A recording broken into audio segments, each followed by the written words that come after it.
ఓం శ్రీ గురుదేవాయ నమః. ఓం సల్లక్షణ సమారంభాం చిదానందేతి మధ్యమాం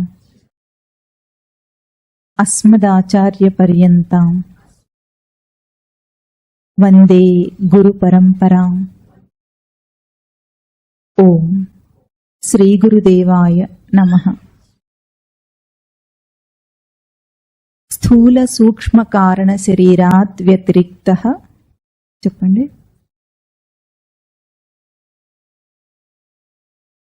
అవస్థాత్రయ సాక్షి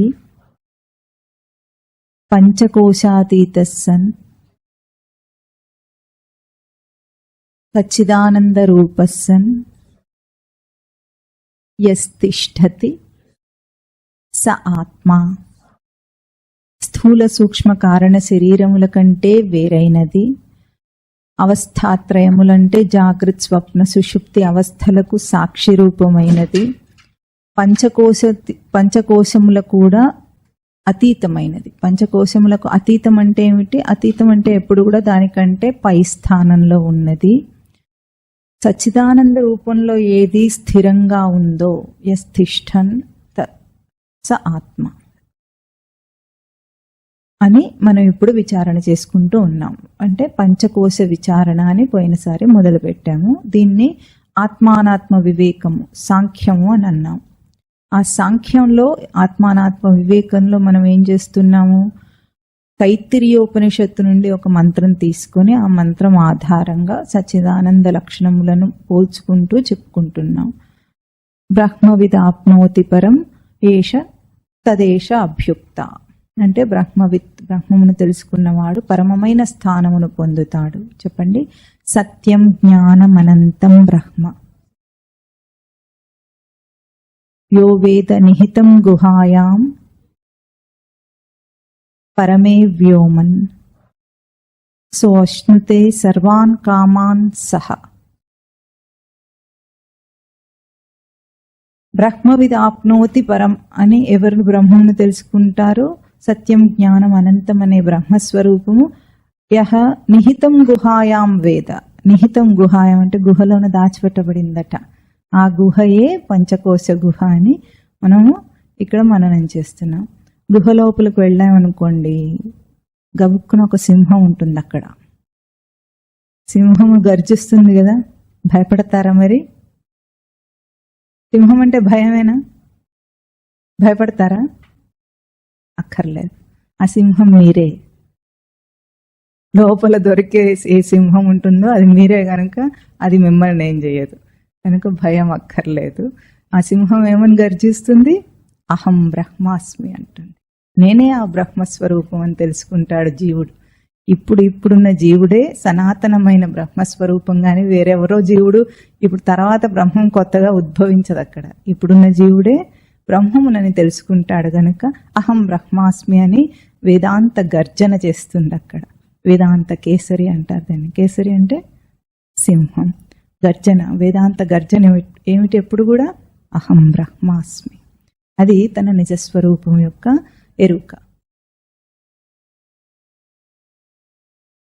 అయితే ఇక్కడ మనము సచ్చిదానంద లక్షణములకు, అంటే సత్యం జ్ఞానం అనంతం బ్రహ్మ అన్నారు కాబట్టి అవే సచ్చిదానంద లక్షణములు.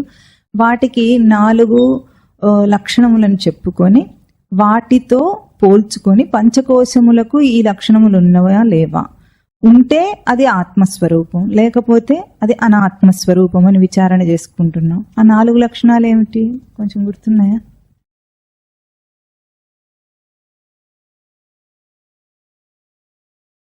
ఒక్కటి.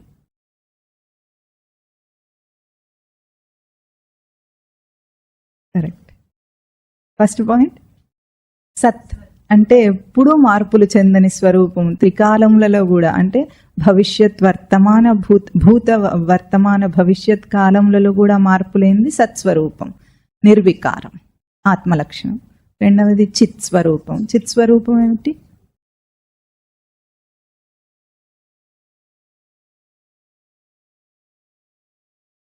శ్వేతర ప్రకాశ స్వప్రకాశం చిత్.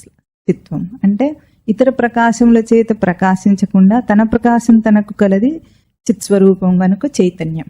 చైతన్యం స్వప్రకాశం. చిత్ అంటే జ్ఞానం కూడా అందులోనే ఉంది. చైతన్య ప్రకాశ జ్ఞాన లక్షణాలు 3 అందులో ఉన్నాయి కాబట్టి జ్ఞానం అంటే ఎరుక, ద్రష్టాస్వరూపం. అంటే మనం 2 పోలికలు ఏం తీసుకున్నాం, చైతన్యము ద్రష్ట. 3వది ఆనంద స్వరూపం, అపరిమితమైంది, ఇంకొక దాంతో పోలికలేంది కనుక అది ఏకస్వరూపం అని 4 లక్షణాలు తీసుకున్నాం. నిర్వికారము, చైతన్యము, ద్రష్టాస్వరూపము, ఆనందం అంటే ఏకస్వరూపం. ఈ 4 పోలిక తీసుకొని ఇప్పుడు మనం పోల్చుకుంటూ మొదలు పెట్టామన్నమాట. ఈ మొదలు పెట్టినప్పుడు ఇక్కడ ప్రతి కోశం నందు కూడా ఇది ఆత్మ కాదు అని తెలుసుకుంటే అన్యో అంతరాత్మ ప్రాణమయ అన్నది ఏమిటి వేదం. ఇంకా లోపలికి ఉంది చూసుకో, అన్నమయ కోశం కంటే లోపలిది ప్రాణమయం అని. ఇప్పుడు అన్యో అంతరాత్మ మనోమయ అంటుంది. ఎందుకంటే ప్రాణమయం నేను కాదంటే ఇప్పుడు వీడు ఇక్కడ దిక్కులు చూస్తాడు జీవుడు. వాళ్ళు ఎక్కడ చూడమంటారంటే అది లోపల ఇంకోటి ఉంది, అదే అన్యో అంతరాత్మ మనోమయ అన్నారు. ఆ మనోమయ కోశాన్ని ఇప్పుడు విచారణ చేసుకుంటే అప్పుడు ఏం తెలుస్తుందో చూద్దాం. నేనంటే తెలుస్తుందా లేదా. మనస్సు అంటే మన రూపాన్ని ఎట్లా మననం చేస్తున్నాం మనము. మనోమయం అంటే ఏమిటి, మనస్సు జ్ఞానేంద్రియములు కలిపి మనోమయ కోశం అని చెప్పారు. మనస్సు యొక్క లక్షణాలు, మొట్టమొదటి లక్షణం ఏమిటి, సంకల్ప వికల్పము మనస్సు లక్షణము, గ్రహింపు మనస్సు లక్షణములు. తర్వాత సంకల్ప వికల్పాలే ఆలోచనలు కాబట్టి ఆలోచనలు మనస్సు లక్షణం. భావోద్వేగాలు, ప్రతిస్పందనలు అన్నాం మనం, అంటే రియాక్షన్ ఆర్ రెస్పాన్స్, రెండిట్లో ఏది ఉంటుంది, ఇవన్నీ కూడా మనస్సు లక్షణములు. తర్వాత సూడో ఐడెంటిఫికేషన్ కూడా అది చివరికి ఉంది. కానీ ముందు లక్షణం ఏమిటి, సంకల్పము వికల్పం అన్నారు. ఇప్పుడు సంకల్ప వికల్ప శక్తి, మనస్సు యొక్క ఈ శక్తి, ఈ లక్షణము సవికారమా నిర్వికారమా.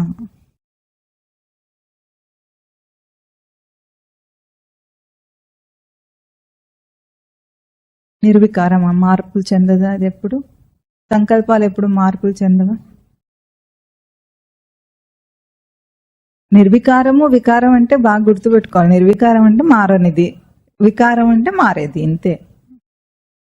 మనస్సు మారుతూ ఉంటుంది, మామూలుగా మారదటది. దేహం మార్పు దేహమే మార్పు చెందటంలో దిట్ట అని మనం మననం చేశాం. కానీ దేహం మార్పు చూడాలంటే కొద్ది కాలం పడుతుంది మనకి.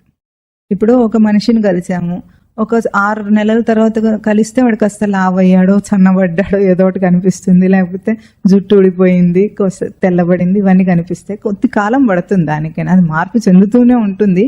రోజు రోజు ఆ మార్పు మనకేం కనిపించట్లేదు. కానీ మనస్సు అట్లా కాదు, ఒక్కొక్క క్షణం మారిపోతుంది. ఈ క్షణంలో ఉండదు, మరు క్షణంలో ఉండదు. సంకల్పం చేస్తాడు, ఇప్పుడే చేద్దామని గట్టిగా అనుకుంటాడు లేవగానే, ఈరోజు ఈ పని చేద్దామని. కాసేపు అయిన తర్వాత చేశానులే, మళ్ళీ రేపు చూద్దాం అంటాడా. అంటే క్షణానికి సంకల్పం మారిపోతూనే ఉంటుంది కదా. మళ్ళీ భావాలు పుడుతూ ఉంటాయి. ఏమని పుడుతుంటాయి, ఇప్పుడే బాగా చాలా కోపంగా ఉంటాడు. ఎంత కోపంగా ఉంటాడు, ఊగిపోతుంటాడు కోపంతో. అప్పుడే ఫోన్ చేసి ఆఫీస్ నుండి ఫోన్ వస్తుంది, నీకు ప్రమోషన్ వచ్చింది అని. అప్పుడు ఏమవుతుంది, కోపం అంతా ఎక్కడ కలిపేసి వస్తాడో తెలియదు, అంతేనా. క్షణంలో ఊసరవెల్లి కంటే తొందరగా ఊసరవెల్లి ఏం చేస్తుంది, తను ఏ బ్యాక్గ్రౌండ్ మీద ఉందో దాని రంగుని తీసుకుంటుంది. ఇప్పుడు కొమ్మ మీద ఉందనుకోండి, అది బ్రౌన్ కలర్లో ఉంటే అది బ్రౌన్ కలర్ అవుతుంది, ఆకుల్లో ఉంటే గ్రీన్ కలర్ తీసుకుంటుంది. అంటే ఊసరవెల్లి దాన్ని బట్టి కొంత టైం అన్నా పడుతుంది. దానికి మనస్సుకు అవసరమా, అక్కరనే లేదు. అది ఇక్కడున్న మనస్సు ఎక్కడికైనా వెళ్ళిపోతుంది. దాని వేగం ఎంత అంటే వాయు వేగం కంటే ఎక్కువ మనోవేగం అన్నారు. లైట్ స్పీడ్నైనా మనం క్యాలిక్యులేట్ చేయొచ్చేమో, కానీ మనస్సు యొక్క స్పీడ్ని క్యాలిక్యులేట్ చేయటం మన వల్ల కాదు. ఎందుకు, అది ఇక్కడే ఈ క్షణంలో వింటున్నట్టే ఉంటుంది, అంతలోనే ఎక్కడికో వెళ్ళొస్తుంది షికార్కి. జపం చేసేటప్పుడు ఎట్లా ఉంటుందో తెలుసా, ఆ మాల తిప్పే లోపల ఇది తిరిగే తిరుగుళ్ళు అన్నీ ఇన్ని కావు. 108 నామాలు చెప్పాలి, 108 మాటలు మాల తిప్పాలి. అంత లోపల ఇది 108 కంట్రీస్ తిరిగి వస్తుంది. తర్వాత వాడు అనుకుంటాడు, అయ్యో వచ్చేసింది మేరుపూసి, నేను ఒక్కసారైనా చెప్పానో లేదో వీడికి గుర్తురాదు. నోరు మాత్రం చెప్తూ ఉంటుంది మెకానికల్గా. అంటే మనస్సు నిర్వికార స్వరూపానికి బ్రాండ్ అంబాసిడర్. అది వికార స్వరూపానికి బ్రాండ్. అంటే అంత మారే ఒక అంశము సృష్టిలో ఇంకోట్లేదు. అంతగా మారిపోతూ ఉంటుంది. అన్నీ ఎప్పుడు చూసినా సరే అప్పుడే ఉబ్బిపోతాడు, అప్పుడే కృంగిపోతాడు. ఒక్క మాట చాలు మనిషిని. అంటే అదే క్షణంలో ఎంత డిప్రెస్ అయిపోతాడో. ఒక్క మాట మంచి మాట మాట్లాడగానే అట్లా పొంగిపోతాడు వాడు. అంటే ఇదంతా ఎవరు చేస్తున్నారు? తన మనస్సు చేస్తుంది ఆ పనిని. అంత కృంగటము, అంత పొంగటం అనేది. మరి ఈ రెండు కలుగుతున్నప్పుడు కూడా కోపం వచ్చింది నాకే, నేను మారానా? మారలేదు. మళ్ళీ అప్పటికప్పుడే మారిపోయింది మనస్సు. కానీ నేను, కోపం పోయింది, సంతోషం ఉత్సాహం వచ్చింది ఎవరికి? నాకే. నేనుకే కదా, ఇంకొకరికి ఎవరికి రాలేదు. అప్పటికప్పుడే మారిపోయినా సంకల్పం చేసింది నేనే, దాన్ని దాటేసింది నేనే, అన్ని నేనే కదా. ఆ నేను మారిందా? మారలేదు. ఎందుకు? నేను అన్నది అంతఃస్ఫురణ, లోపల నుండి వస్తున్న స్ఫురణ కాబట్టి అది మారదు. ఒకే నేనుకి ఇన్ని భావాలు కలుగుతున్నాయి, ఇన్ని సంకల్పాలు, ఇన్ని గ్రహింపులు, అన్నిటినీ చూసి కావాలన్నది ఎవరు? మనస్సు. ఎవరి కోసం అన్నది ఆ మాట? నేను. నాకు కావాలి అన్నాడు వీడు. అంతేనా? నాకు కావాలి అంటే నేను వేరు, మనస్సు వేరు. స్పష్టంగా అర్థమవుతుంది అక్కడ. అంటే నేను మారటం లేదు, నేను ఆధారం చేసుకొని మనస్సు మాత్రం క్షణక్షణానికి మారిపోతుంది. ఆధారం మాత్రం మరి నేనే, దానికి దిక్కు లేదు, దానికి ఇంకో దిక్కు నాకే కలగాలి ఏది కలిగినా సరే. కనుక నిర్వికారమా సవికారమా అన్న ఈ పోలికలో మనస్సు అట్టర్గా ఫెయిల్ అవుతుంది. అంటే అది వికార స్వరూపంగా దాన్నది నిరూపించుకుంటూ ఉంటుంది. మనమేం అనక్కర్లే దాన్ని. ఇంత విచారణ మనం ఇప్పుడు ఎందుకు చేస్తున్నామంటే, తిరుగుతున్నప్పుడు మనకి భావాలు కలుగుతున్నప్పుడు, సంకల్పాలు కలుగుతున్నప్పుడు ఆ ప్రవర్తన స్థానంలో మనం చేసుకోలేక ఇప్పుడు ఇక్కడ కూర్చొని చేసుకోవాల్సి వస్తుంది. ఇప్పుడైనా కనీసం ఇది ధారణ అయితే, రేపు ఎప్పుడైనా మీకు కోపం వచ్చినప్పుడో, కోరికలు కలుగుతున్నప్పుడు, కోరికలు ఎట్లా పుడుతుంటే క్షణానికి ఒక కోరిక పుడుతుంటుంది. అవునా? కోరికనే పెద్ద రోగం మనస్సుకు. అన్నిటికంటే పెద్ద రోగం ఏమిటి? కోరిక. అది ఎంత క్షణానికి కలుగుతూ ఉన్నప్పుడు అది మార్పు చెందుతూ ఉంటే, తన మూడు మారిపోయింది అంటారు కదా. ఇప్పుడు ఈ కాలంలో మూడు మారిపోతుంది. మూడు అంటే ఎవరు? మనస్సే. అది మారిపోతూ ఉన్నప్పుడు నువ్వు వికారము, నేను నిర్వికారమని మనం ఆ స్థానంలో నిలబడి చెప్పగలగటానికి ఈరోజు ఈ విచారణ. దాన్నేదో పాపం అనాత్మ కేటగిరీలోకి నెట్టి మన కొరిగేది ఏం లేదు కదా. అందుకని ఇప్పుడు నేను మారటం లేదు, కానీ మనస్సు మాత్రము క్షణానికి మారిపోతుంది కనుక అది వికార స్వరూపము. వికార స్వరూపం అంటే కేటగిరీ అనాత్మ కేటగిరీ. అనాత్మ అంటే బాగా చెప్పారు, గ్రామర్ సరిపోయింది. అంటే ఏమిటి ఆత్మ కానిదంటే?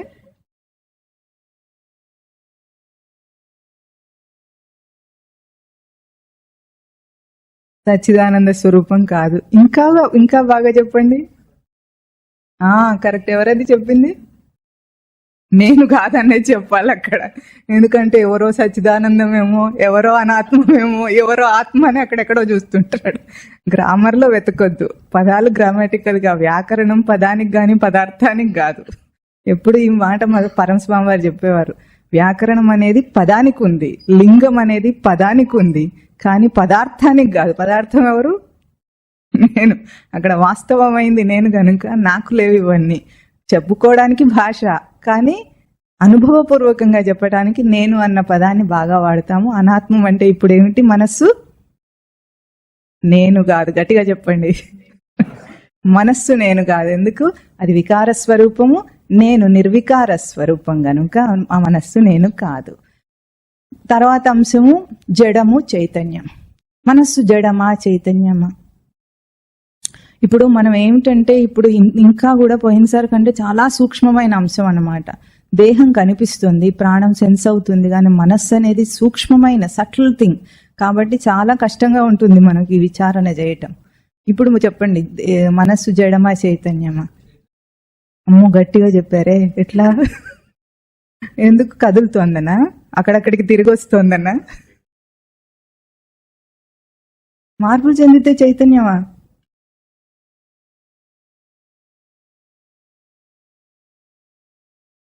చైతన్యం అంటే కదులుతోంది కాబట్టి చైతన్యం అంటాం. జడం అంటే కుర్చీలు ఇవన్నీ జడం కాబట్టి మనం జడం అంటాం. పాపం మనసును ఒక్కసారి మేము మనస్కరించలేదు ఇది జడం అనటానికి, మనసు రాలేదు మనస్సును జడం అనటానికి కదా. కానీ మనస్సు జడమే. ఎందుకు జడము? దానికి స్వప్రకాశం ఉందా లేదా అన్నది గుర్తించుకోవాలి మనం. చైతన్యం అంటే స్వప్రకాశ స్వరూపము. ఇప్పుడు కదిలినవన్నీ జడంగా చైతన్యాలు కాదు. కారు కదులుతోంది చక్కగా, అంత మాత్రాన చైతన్య స్వరూపమా జడ స్వరూపమా? జడ స్వరూపం. ఫ్యాన్ తిరుగుతోంది, జడ స్వరూపమా చైతన్య స్వరూపమా? మరి ఏరోప్లేన్ ఇంకా వేగంగా వెళుతోంది, అంత మాత్రం చేత అది చైతన్యమా జడమా? మరి అట్లాగే మనసు కూడా తిరిగేది, దాని తిరగడం కూడా అటువంటిదే. ఇప్పుడు అది చైతన్య స్వరూపం కాదు జడం అని మనం ఎట్లా చెప్పగలము? స్వప్రకాశం ఉండాలి. అంటే స్వప్రకాశం అంటే ఏమిటంటే మీకు మామూలు భాషలో గుర్తుపెట్టుకోవడానికి తన ఉనికి తనకు తెలియాలి, తను ఉన్నట్లు తనకు తెలియాలి, అది చైతన్య స్వరూపం. తను ఉండటం తనకు తెలియకపోతే అది జడ స్వరూపం. గుడ్డిగా గుర్తుపెట్టుకోవాలి. ఇప్పుడు నేనున్నా, నాకు తెలుసు నేను ఉన్నట్లు కాబట్టి నేను చైతన్య స్వరూపం. ఇది ఉంది, దీనికి తెలియదు ఇది ఉన్నట్లు కాబట్టి ఇది కూడా ఉంది, ఉనికి ఉంది కదా దీనికి, ఇది కూడా ఉంది, కానీ ఇది ఉన్నట్లు దీనికి తెలియదు కాబట్టి ఇది జడం. ఈ పాయింట్ బాగా గుర్తుపెట్టుకోండి. ఇప్పుడు చెప్పండి, మనస్సు జడమా చైతన్యమా? ప్లేట్ మార్చేసి పార్టీ మార్చేయదు గబుక్కున. సరే జడం అన్నాం. ఎందుకు జడం అని అంటున్నాం? మనస్సు లేని స్థితి మీకు తెలుసా? నేనుండి మనస్సు లేకుండా మీకు తెలుసా? తెలియదు అంటున్నారు. కానీ హోమాలోకి వెళ్ళొస్తారేమిటి? ఇప్పుడు జాగ్రత్త అవస్థలో మనస్సుంది, నేనున్నా. సంకల్ప వికల్పాల్లో కూడా నేను మనస్సు కలిసింది కాబట్టి మనకు అర్థం కావటం లేదు. స్వప్నావస్థలో కూడా నేనున్నా, చక్కగా పిక్చర్ వస్తుంది, మంచి సినిమా వస్తుంది, ఇంతకంటే బాగుంది అది. ఎందుకంటే నా ఇష్టం ఉన్న సినిమా నాకు వస్తుంది కాబట్టి. ఇక్కడేమో ఇష్టానిష్టాలకు పని లేకుండా ఎవరో డెస్టినీ రాస్తున్నట్టు తలరాతకు తగినట్లు వస్తుందని మనం అనుకుంటున్నాం. కాబట్టి స్వప్నావస్థలో ఇంకొంచెం బెటర్ పిక్చర్ ఉంది, నేనున్నా మనస్సు ఉంది. గాఢ నిద్రలో నేనున్నా మనస్సున్నా, కరెక్టా? ఎందుకు కాదు? ఎవరు లేరు ఇందులో? నేను లేనా? మనస్సు లేదా? మనస్సు లేదా? మనస్సు లేదని ఎట్లా చెప్తారు? ఆలోచనలు ఏం రావటం లేదు, విషయాలు కోరికలు కలగటం లేదు, కాబట్టి మనస్సు లేదని చెప్పగలరు. నేనున్నానని ఎట్లా చెప్తారు? మళ్ళీ లేస్తున్నాం కాబట్టి. ఎత్ర సుప్తో న కంచన కామం కామయతే న కంచన స్వప్నం పశ్యతి. అంటే సుప్తమైన నిద్రావస్థను ఏమంటున్నారు?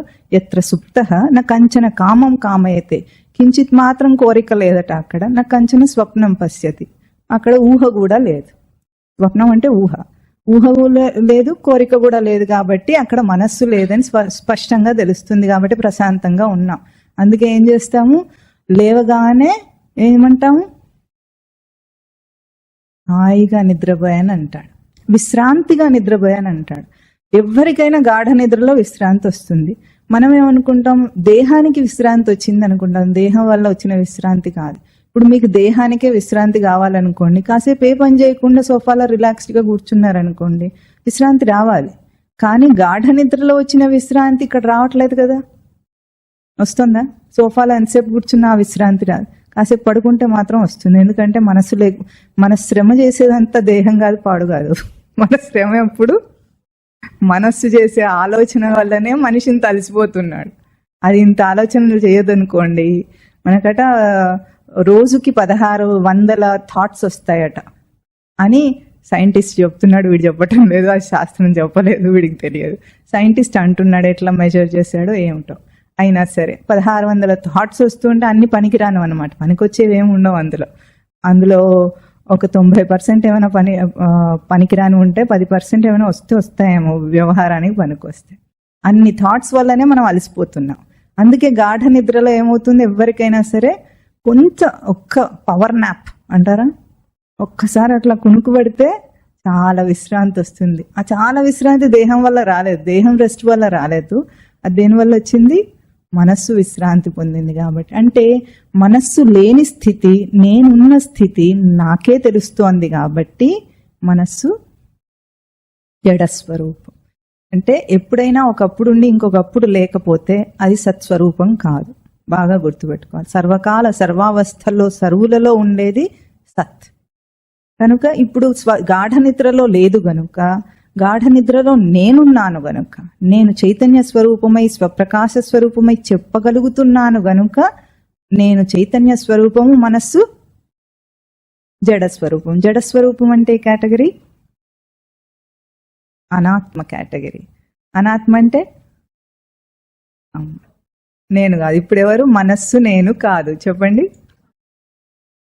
నేను చైతన్య స్వరూపం, మనస్సు జడస్వరూపం.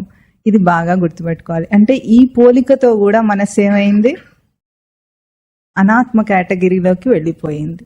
ఇదంతా స్పష్టంగా తెలియట్లేదు కాబట్టి కొంచెం విచారణ చేసుకున్నాం. ఇప్పుడు మీరు ఏం చేయాలంటే, గాఢ నిద్ర పోయి లేచిన తర్వాత నేను పొందిన విశ్రాంతి మానసిక విశ్రాంతి కాబట్టి, జాగ్రత్త అవస్థలో కూడా అటువంటి విశ్రాంతి రావాలంటే ఏం చేయాలి,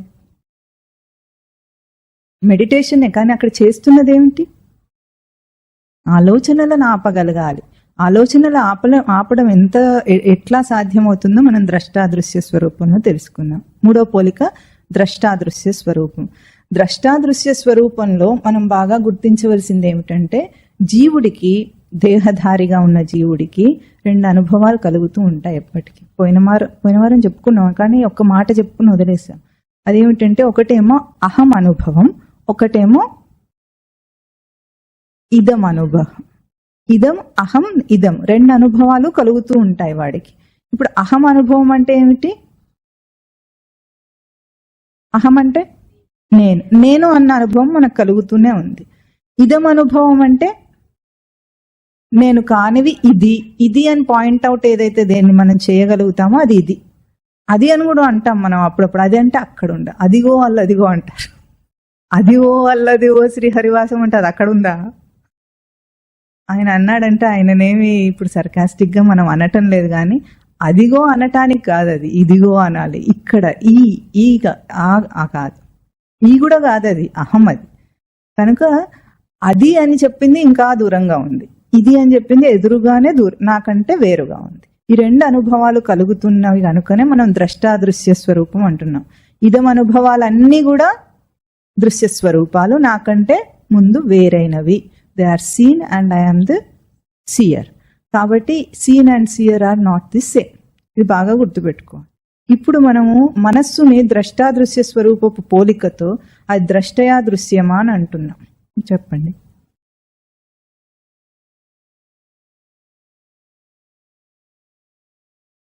దృశ్యం. దాని మీద పగబట్టమేమిటి మనం, నిన్నెట్లాగో అనాత్మంలో నేను నెట్టి పారేస్తానని అనుకొని కాకుండా కరెక్ట్గా చెప్పాలి. దృశ్యం అందాం, సరే దృశ్యం ప్రూవ్ చేసుకుందాం, సరేనా? ఎందుకంటే ఊరికే అంటే అది మాత్రం ఊరుకుంటుందా, తర్వాత మిమ్మల్ని పీక్కు తింటుంది. అది నన్ను దృశ్యం అంటావా, అక్కడికి తీసుకెళ్లి ప్రవచనంలో చెప్తానుండి నీ పని అంటుంది. అప్పుడు అది ఆడించే ఆటలు మనం అందరం ఆడాల్సి వస్తున్నాను. అందుకని దాన్ని నేను ద్రష్టని దాన్ని దృశ్యం చేయాలి. ఇప్పుడు ఆ దృశ్యం ఎట్లా అయ్యింది, మనం ఏం చూడగలుగుతున్నాం, మనస్సులోని క్యారెక్టర్స్, మనస్సు లక్షణాలు మనం ఎట్లా చూస్తున్నాం. సంకల్పం వచ్చింది, ఒక ఐడియా వచ్చింది. ఎవరికి వచ్చింది? నాకు వచ్చింది. ఐడియాకి వస్తుందా, నాకు వస్తుందా? నాకు వస్తుంది. నాకు ఐడియా వచ్చింది, నేను దాన్ని చేయాలా చేయొద్దా అని అనుకున్నాను. అంటే నాకు ఆలోచన వచ్చింది, నాకు తెలుస్తోంది. నాకు ఆలోచన వచ్చింది, నాకు తెలుస్తోంది. నాకు కోపం వచ్చింది, నాకు తెలుస్తోంది. నాకు సంతోషం కలిగింది, నాకు తెలుస్తోంది. నాకు కోరిక పుట్టింది, నాకు తెలుస్తోంది. అంతేనా? కోరిక ఎవరికి పుట్టాలి? నాకు. నేను లేకపోతే కోరికే ఉంది అంటే ఇప్పుడు నాకు కదా ఇవన్నీ అవుతున్నాయి. ఆ టైంలో నేను తెలుసుకుంటున్న వాడినా దాన్ని అయిపోయానా? సరే, ఇప్పుడు కోరిక యందు అహం భావన కలుగుతుందా, ఇదం భావన కలుగుతుందా చెప్పండి చూద్దాం.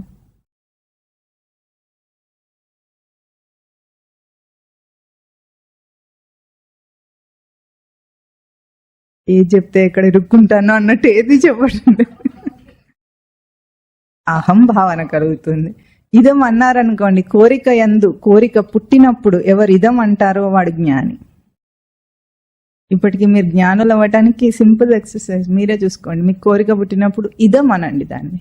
ఇదం అంటే నాకు కోరిక కలిగింది, ఇప్పుడు కావాలంటే చేస్తాను లేకపోతే లేదు. అహం ఎట్లా అయింది మనకు అంటే, ప్రతి మనిషి, ప్రతి చేష్ట, ప్రతి ప్రవర్తన కోరిక తీర్చుకోవడానికే చేస్తున్నా. అంతేనా? ఈ జీవితం అంతా ఏమిటి? Satisfying the desires, attempt to satisfy the desires. ఎప్పుడు ఇదే కదా మన పని. ఒక ఇల్లు ఉంది, ఇప్పుడు ఏం కావాలి? పెద్దిల్లు కావాలి. అద్దెల్లు ఉంది, సొంతిల్లు కావాలి. సొంతిల్లు ఉంది, పెద్దిల్లు కావాలి. తర్వాత ఒక్క కారు ఉంది, స్కూటర్ ఉంది, కారు కావాలి. కారు ఉంది, పెద్ద కారు కావాలి. ఒక్క భార్య ఉంది, వద్దు. ఇంకొకటి కావాలా? వద్దు. ఒక భర్త ఉన్నాడు, ఇంకొకటి కావాలా? వద్దు.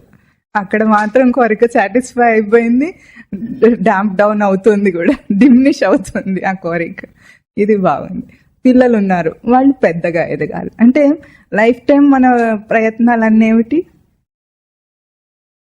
కోరిక తీర్చుకోవటం. అంటే అహం స్థానాన్ని ఆక్రమించి మన చేత ఆ పని చేయిస్తుంది. అదే ఇదం అనుకోండి, ఒకటి ఉంటే సాటిస్ఫై అయిపోతాడు. మినిమం నెసెసిటీస్ వేరు, లగ్జరీస్ వేరు కదా. నెసెసిటీ అయిపోయింది, ఇంకా అయిపోయింది, సాటిస్ఫై అవుతాడు. ఈ క్రేవింగ్ ఉండదు కదా, దాని వెనకాల పడి ఈ పరిగి ఉండదు కదా. అది మనం కోరిక కలిగినప్పుడు అనగలిగితే, అప్పుడు అది నేను అహం, అది ఇదం అనగలిగితే అప్పుడు వాడు జ్ఞానం అవుతాడు, అవుతూ ఉంటాడు అన్నమాట. కనుక ఇప్పుడు కోరిక దృశ్య స్వరూపమైంది, నేను ద్రష్టా స్వరూపమయ్యాను. ఒకప్పుడట ఒక మహాత్ముడు ఉన్నాడు, ఒక సన్యాసి. సన్యాసి దగ్గరికి ఒక వ్యక్తి వచ్చాడట. ఎవరు? మన కథల్లో హీరో ఎప్పుడు వెరి వెంగళప్ప కాబట్టి ఆ వెరి వెంగళప్ప సన్యాసి దగ్గరకు వచ్చాడట. వచ్చి ఏమన్నాడట, నాకు చాలా బాధగా ఉందండి, ఈతి బాధలు పడలేకపోతున్నాను, మనస్సు బాధపడుతోంది, నా బాధ తొలగించడానికి మీరు ఏదైనా ఒక ఉపాయం చెప్పండి అన్నాడట. సరే అని ఆ మహాత్ముడు ఏమన్నాడంటే, నీకు బాధగా ఉందా అన్నాడు. అవునండి ఉంది అన్నాడట. ఉందని నీకు తెలుస్తోందా అన్నాడు. తెలిస్తేనే కదా చెప్తాను, తెలియకపోతే ఎట్లా చెప్తాను? తెలుస్తుంది, నాకు బాధగా ఉంది, నాకు తెలుస్తుంది అన్నాడట. ఇప్పుడు నువ్వు బాధను తెలుసుకునేవాడివా, బాధను అనుభవించేవాడివా అని అడిగాడు. ఇప్పుడు చెప్పండి, ఎవరు తెలుసుకునేవాడా, అనుభవించేవాడా? రెండు. కానీ ముందెవరు?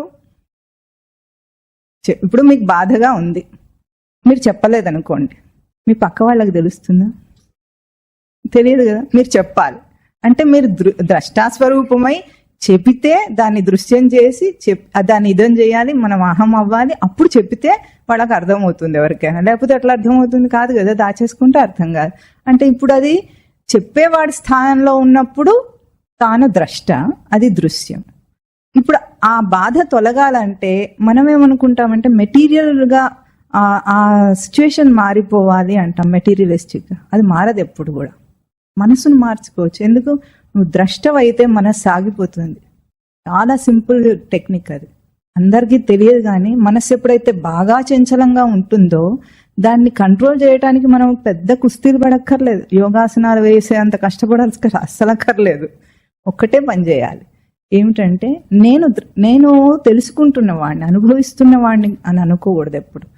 ఇదే సూత్రం దేహం మీద కూడా పనిచేస్తుంది. ఎందుకంటే దేహానికి కూడా వచ్చే నొప్పులు అందరికీ సమానంగా వస్తాయి. ఒక రోగం వస్తే ఒకరు బాగా విలవిలలాడినట్టు ఇంకొకటి ఆడాడు. వాడంతగా మొత్తుకొని మూలుగుతారు చూసారా, అంత ఇంటెన్సిటీ అందరికి ఉండదు. ఎందుకు? వాడు కాస్త ఓర్చుకున్నాడంటే అర్థం ఏమిటి? దాన్ని నొప్పిని చెప్పేవాడిగా ఉన్నాడు, కానీ నొప్పే తన స్వరూపం అయిపోలేదన్నమాట. మనం ఎంత షేక్ అవుతున్నామంటే అదే అహం అయిపోతుంది అన్నమాట. అహం భావన చేసుకుంటే మనం అంత చంచలం అయిపోతాం. ఇప్పుడు ఆ స్వామి చెప్పింది ఏమిటి? నువ్వు ద్రష్టగా ఉండు. ఇప్పుడు చెప్పగలుగుతున్నావు కదా, నువ్వు అది ప్రయత్నం చేయి. వెళ్ళి మనసు బాధగా ఉంది అన్నప్పుడు నేను బాధను అనుభవించేవాడిని కాదు చెప్పేవాడిని అన్న స్థితికి కాసేపు ప్రయత్నం చేయి. రెండు కదా అనవద్దు, ఇప్పుడే చేసి అనాలి. ప్రయత్నం చేయండి, అది ఆగకపోతే చూడండి అది కంట్రోల్లోకి వస్తుంది. ఎట్లా కంట్రోల్లోకి వస్తుందంటే మన ఇష్టానికి వ్యతిరేకంగా అది ఏ పని చేయలేదు. మనము నేనే మనస్సు అనుకున్న స్థానంలో బ్రతుకుతూ ఉంటాం కాబట్టి అది మనని ఆడిస్తూ ఉంటుంది. లేకపోతే అది మన ఇష్టానికి వ్యతిరేకంగా ఏ పని చేయలేదు. అప్పుడు ఏం చెప్పాడు, సరే ఇదేదో సూత్రం బాగుంది నేను చేసి చూస్తానని వెళ్ళాడట. అతను వెళ్ళి 2 రోజులు అయిన తర్వాత ఇట్లా చేసిన తర్వాత నా బాధ అంతా తొలగిపోయింది, బాగుంది, నేను ఇప్పుడు చాలా సంతోషంగా ఉన్నానని వచ్చాడట. వచ్చి చెప్పాడట మహాత్ముడికి, ఏమిటి నేను కరెక్టా? మీరైతే ఏమంటారు? ఏమంటారు? మీరే ఆ మహాత్ముడి స్థానంలో ఉన్నారు ఇప్పుడు, చెప్పండి ఏమంటారు? తిట్టాడట ఆయన. నువ్వు సంతోషంగా లేవు, నువ్వు కాదు సంతోషం. ఇప్పుడు ఎవరు? నువ్వు సంతోషాన్ని చూచేవాడివి. ఇప్పుడు కూడా పొంగిపోకూడదు. మనం ఎట్లా ఉంటాం? సంతోషం రాగానే అసలు భూమి మీద కాలు నిలవదు అంటుంటారు చూసారా, అట్లా పొంగిపోతాం. కృంగిపోతే ఎట్లా ఉంటుంది? అదేదో పాతాళ లోకానికి వెళ్ళిపోయినంత ఫీలింగ్ వస్తూ ఉంటుంది. అంటే మనం కృంగిపోవటంలో పొంగిపోవటంలో మనస్సుని అహం చేసుకుంటున్నామని మనకు అర్థం కావాలి. మనం ఎప్పుడూ అహం స్థానంలో నేనుండి భ్రష్టగా ఉండి మనస్సుని ఇదం చేయగలిగితే కోరికలు నిగ్రహింపబడతాయి, మన చంచలత్వ స్థితి పోతుంది. ఇవన్నీ సింపుల్ ప్రాక్టీసెస్ మనం చేయగలిగినవి. ఎందుకు చేయలేమంటే మనకు ఆత్మజ్ఞానం లేదు కాబట్టి, అంటే నేనెవరో తెలియదు కాబట్టి. నేనెవరో తెలుసుకుంటే తర్వాత దేన్నైనా ఆడిస్తాడు. ఎట్లా ఉంటుంది? ఒక పెంపుడు కుక్క ఉందనుకోండి. పెంపుడు కుక్క ఉన్నప్పుడు దానికి ఇంట్లో స్వేచ్ఛ ఉంటుంది తిరగటానికి. అయినా సరే యజమానికి ఇష్టం లేని పని చేస్తుందా? చేయదు. అది అదిలిస్తే వెళ్ళి మూల కూర్చుంటుంది. అవునా? అట్లా ఉండాలి మన ఇంద్రియాలు, దేహం, మనస్సు అన్నీ కూడా మన పెంపుడు కుక్కలాగా మన ట్రైనింగ్లో ఉండాలి అవి. అప్పుడు మనకు దానికి స్వేచ్ఛ ఉంది, మనతో పాటు తిరుగుతూనే ఉంటుంది, స్వేచ్ఛగా ఉంది. అయినా సరే మన ఇష్టానికి వ్యతిరేకంగా అదేమీ చెయ్యదు. అది ఎట్లాగో అట్లాగే లోకంలో కూడా మన ఇష్టానికి వ్యతిరేకంగా మనం ఏదీ కాకూడదు.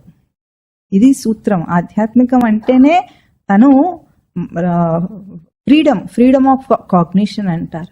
మనము ఫ్రీడమ్ ఆఫ్ కాగ్నిషన్ అంటే గ్రహింపు, అది మనకు లేదు అసలు. ఎందుకంటే బయాస్డ్ మైండ్స్, కండిషన్డ్ మైండ్స్, ఆ కండిషనింగ్లోనే మనం అన్ని గ్రహిస్తాం. కానీ మనము ఫ్రీడమ్ ఉంటే, నేను స్వేచ్ఛగా ఆలోచించగలిగితే వాటికంటే వేరుగా మనిషి ఎదుగుతాడు. అది ఎందుకు లేదు ఇప్పుడు? మన కాగ్నిషన్ అంటే మన గ్రహింపు అంతా కూడా వీఆర్ ఫాలోయింగ్ ది సొసైటీ, గుడ్డిగా అనుసరిస్తాం అన్నమాట. ఆ గుడ్డిగా అనుసరించటంలో మన ఫ్రీడమ్ పోయింది. ఇప్పుడు ఇది స్వతంత్రం అంటారా? ఎవరైనా స్వతంత్ర పోరాటం చేశారా మన వాళ్ళు? చేసి 200 సంవత్సరాలు ఎంతో పోరాటం చేసి స్వతంత్రం తెచ్చుకున్నారా? ఇప్పుడు మనం స్వతంత్రంగా బ్రతుకుతున్నామా? మన మనస్సు దగ్గరే మనకు స్వతంత్రం లేదే. బ్రిటిష్ వాళ్ళేమో కానీ మన మనస్సు దగ్గర మనకు స్వతంత్రం ఉండాలి. నేను రాజుగా ఉండాలా, బంటుగా ఉండాలా, పోనీ సామంతరాజుగా ఉండాలా? ఏదో కావాలి? రాజుగా ఉండాలి. అంటే నేను ద్రష్టా స్వరూపం, అది దృశ్య స్వరూపం. నేను అహం స్వరూపం, అది ఇదం. కనుక నేను చెప్పింది అది వినాలి. ఎందుకంటే ఇవన్నీ నేను తెలుసుకోగలుగుతున్నా. ముందు అది ఎందుకు జడం అంటే దాన్ని అది తెలుసుకోలేదు. మనస్సును బుద్ధి చూడగలదు, మనస్సు చూసుకోలేదు. మనస్సులో వచ్చే సంకల్ప వికల్పాలు బుద్ధి తెలుసుకోగలదు, మనస్సు తెలుసుకోలేదు. అది వదిలేస్తుంది అంతే, దాని పాటికి అది ఉంటుంది. అందుకే ద్రష్టాదృశ్య స్వరూప వివేకం ఎక్కడ కావాలి? ప్రవర్తనలో కావాలి. నిత్య జీవిత ప్రవర్తనలో మనం చేసుకోగలిగినప్పుడు ఏమవుతుంది? ఏది వచ్చినా సరే ఒక్కసారి ఐఎమ్ ద విట్నెస్ కాన్షియస్నెస్ అనండి అని చూడండి, తెలుస్తుంది. మెడిటేషన్ అంటే మనం ఏమనుకుంటాం, కాసేపు అట్లాగే ఉండి థాట్స్ని ఏదో విట్నెస్ చేస్తూ పంపించేస్తూ ఏదో చేస్తారు. ఆ చేసేది ఏదో మనసు కళ్ళు మూసుకొని వచ్చే సంకల్పాల కంటే, వాటికంటే ఎక్కువగా, ప్రతిస్పందనల కంటే ఎక్కువగా, రెస్పాన్సెస్ అండ్ రియాక్షన్స్ కంటే ఎక్కువ ప్రవర్తనలో వస్తాయా లేదా? ఒక మనిషితో మాట్లాడుతున్నప్పుడు మనం రియాక్ట్ అవుతాం. ఆ రియాక్షన్ని కంట్రోల్ చేయగలగాలంటే మనం ఏం చేయాలి? ఆ క్షణాన్ని విట్నెస్ కాన్షియస్నెస్ అవ్వాలి మనం. అప్పుడు వెంటనే గబుక్కున ఒక మాట అనటం రాదు. ఒక కోపము, ఒక ఉద్వేగము, భావాలు రావటం, ఇవన్నీ ఎప్పుడు ఆగిపోతాయి? నేను నా స్థానంలో ఉంటే ఆగిపోతాయి. నేను పరస్థానానికి వెళ్ళిపోతే కొట్టుకుపోతాడు, నదీ ప్రవాహంలో కొట్టుకుపోయినట్టు కొట్టుకుపోతాడు విషయాలు వచ్చినప్పుడు. కనుక ఇప్పుడు ద్రష్టాదృశ్య పోలికలో మనస్సు ఏమైంది? దృశ్యమైంది. మనస్సు దృశ్యం అంటే ఏ కేటగిరీ? అనాత్మం అంటే నేను కాదు. బాగా చెప్తున్నా. ఇప్పుడు మనస్సు నేను కాదు, మనస్సు దృశ్య స్వరూపము, నేను ద్రష్టాస్వరూపం. ఇది బాగా గుర్తుపెట్టుకోవాలి. ఎందుకంటే ఈ మనస్సు దృశ్యంగా ఉండటం నేను చూడగలుగుతున్నాను గనుక ద్రష్టాస్వరూపం, నేనే చెప్పగలుగుతున్నాను గనుక నేను ద్రష్టాస్వరూపం.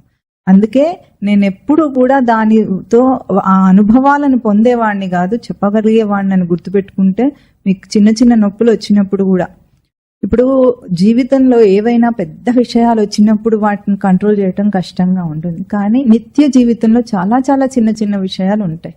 ఇప్పుడు ఒక క్యాన్సర్ వచ్చింది అనుకోండి, రమణ మహర్షి క్యాన్సర్ వచ్చింది, ఆయన దేహాతీతంగా ప్రవర్తించి చూపించారు మనకని మనకు తెలుసు. అంటే ఆయన అనస్థీషియా తీసుకోకుండా ఆపరేషన్ చేయించేసుకున్నారు, అంత పెద్ద కంతి ఉంటే. అంత పెద్ద విషయాలు మనం చేయలేం. కానీ ఇప్పుడు మనం ఏం చేయాలి? చిన్న జలుబు వచ్చింది, అంతెందుకు ఇక్కడ కూర్చున్నారు, కూర్చున్నప్పుడు మోకాలు నొప్పి వచ్చింది, లేదా కాలు తిమ్మిరెక్కింది, అప్పుడైనా కనీసము ఆ కూర్చోలేక చాలా మంది ఈ కాలంలో, మీరంటే ఇక్కడ చక్కగా కుర్చీలు వేసుకుంటున్నారు, మా మఠానికి వచ్చారనుకోండి కింద కూర్చోబెడతారు. అప్పుడు సగం మంది ఉండరు అక్కడ, ఎందుకంటే వయసుతో నిమిత్తం లేకుండా ఎవరు కూర్చోలేకపోతున్నారు. ఇప్పుడు సుఖాసనంలో ఇట్లా కాళ్ళు ఫోల్డ్ చేసి ఎవరైనా కూర్చునే అలవాటు ఉందా? లేదు. ఇట్లా ఇట్లా కదులుతూనే ఉంటారు అన్నమాట. ఆ కదులుతూ ఉన్నప్పుడు కనీసం నేను ద్రష్ట, అది దృశ్యం. కాసేపు నిగ్రహించండి. చేయగలిగితే రేపు క్యాన్సర్ తర్వాత సంగతి, పెద్ద పెద్ద వ్యాధులు, పెద్ద పెద్ద విషయాలు వస్తాయి తర్వాత. చిన్న విషయం వచ్చినప్పుడు నేను ద్రష్ట కావాలి. ఆ చిన్నది కాసేపు కంట్రోల్ చేస్తే, చేసి చూస్తే అవుతుంది. మనం అనుకుంటాం చేయలేమని, అని చేస్తే అన్నీ అవుతాయి. ఒక ఆలోచన వచ్చింది, మనసుని వేధిస్తుంది, దాన్ని కంట్రోల్ చేయడానికి ఏం చేయక్కర్లేదు. మీరు దాన్ని ఏం అనద్దు కూడా, జస్ట్ విట్నెస్ కాన్షియస్నెస్గా ఉండండి. కాసేపు చూడండి, దాన్ని చూస్తే ఆగిపోతుంది. దీన్నే ఎరుకతో జీవితము అంటుంటాడు వీడు ఎక్కువగా. ఏమరుపాటులా కాకుండా ఎరుకతో బ్రతకడం అంటే, మాట్లాడుతున్నప్పుడు నీ ఎరుక నీకు ఉండాలి. Be conscious. మనం మాట్లాడుతున్నప్పుడు కేవలం మన మాట మీద, మామూలుగా ఎట్లా మాట్లాడతాం, మెకానికల్గా మాట్లాడతాం కాకుండా అక్కడ ఎరుక నిలిపితే అప్పుడు మనస్సు ఇంకో చోటుకు వెళ్ళనే వెళ్ళదు. ఎరుక నిలపటం అంటే సామాన్య విషయం కాదు, అది మొత్తం తన కాన్షియస్ ఎరుక. అది ఎరుక అంటే అదే కదా, ఇంకా చిత్తం ఎక్కడికి వెళ్ళదన్నమాట. అట్లాంటి అభ్యాసం చేయటం కోసం ఈరోజు మన విచారణ. కేవలం దాన్ని అనాత్మాన్ని మనం ప్రూవ్ చేయటం లేదు, నేను ఆత్మస్వరూపంగా నన్ను నేను దర్శనం చేసి స్థిరం చేసుకోవటం ఇక్కడ మనకు కావాలి. ఎస్, తిష్టతి స ఆత్మ. తిష్టతి అంటే స్థిరంగా ఉండే రూపం, అది నేను. ఇప్పుడు ద్రష్టాదృశ్య స్వరూపంలో కూడా అదే అనాత్మం అని నిరూపణ అయింది. నాలుగవది ఏకం అనేకం. మనస్సు ఏకమా అనేకమా? అనేకం. ఇంతసేపు దానికి మనసుకి ఎన్ని ఆలోచనలు వస్తాయి? ఇందాకనే చెప్పాం కదా, 1600 1600 అంటే అవి ఏకమా అనేకమా? అనేకం. మనస్సుకి ఎన్ని భావోద్వేగాలు వస్తాయి? కోపము, దయ, కరుణ, ప్రేమ, ఈర్ష్య, అసూయ, ఇంకా ద్వేషం, రాగద్వేషాలు అంటే ఇవే కదా.